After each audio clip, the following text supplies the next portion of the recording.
So here you can see Winnie. We are walking through the town of Camden. It was extremely busy with traffic, and we were working with all those distractions, and she was doing really great. You can see that she really wants to just walk out in front of me, but what I do instead is I stop walking and I wait for slack in the leash. So when she comes up to me, I bring that treat to my left side and reward her. I use those positive marker words when she just looks at me because that's her giving handler focus. I also set Winnie up for success by making sure I let her know when we're changing direction, and I'm very clear with my body language where I want her to be. So when she goes to the wrong side or out in front of me and I need to get her back to my left side, not using that leash at all, instead cueing in that focus with a noise. And then once she's looking at me, I say, yes, good girl, especially once we have slack. And then again, rewarding with those treats and making sure I use the treats to reposition her and not the leash.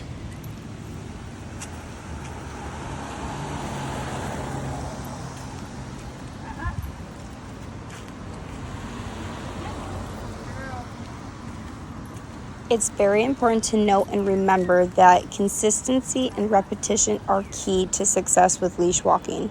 So as you see, she's walking great for me for the most part. Of course, still working through her wanting to walk in front. But what I do is I say, easy, and I let her hit the end of that leash.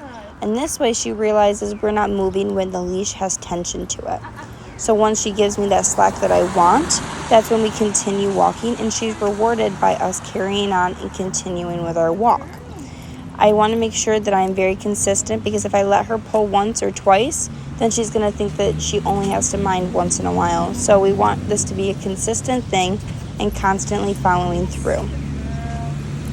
Here you're going to see that something did end up startling Winnie. She kind of got caught off guard by something with the traffic and like a loud noise. And then what I wanted to do, instead of continuing walking and walking her away from what bothered her, was I wanted to tell her, it's okay, good girl. And I want to reward that she's curious about it, and lots of praise to comfort.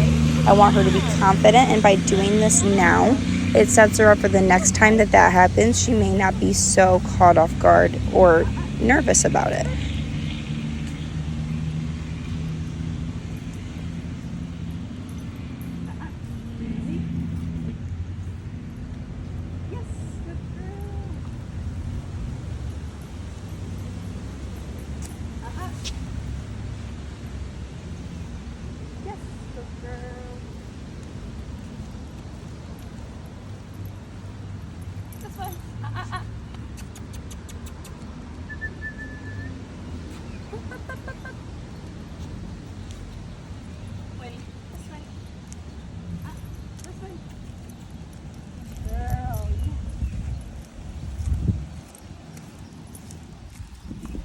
So again, with a quick recap of what we just went through, when she goes out in front of me saying, easy, waiting for that slack in the leash, saying, yes, good girl, giving a treat, continuing walking when slack's in the leash, saying, easy, and following through. Lots of repetition, having lots of patience, and not getting frustrated because that goes down the leash.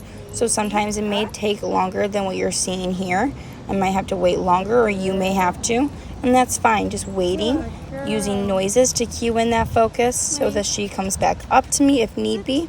And then, of course, always ending on a good note and something that she's really strong and confident with. This way, she has a last memory that's a positive one, and she looks forward to training next time. So as you watch Winnie conquer her fear of going down the stairs with no problems at all, I think having the other dogs around really made her more confident with this. She conquered it with no problem. I just want to throw out how to work on the jumping, as we did not really see much of this behavior. When she goes to jump on you, lift a knee, telling her off. And then another technique or thing you can do is put the leash on her and let that drag.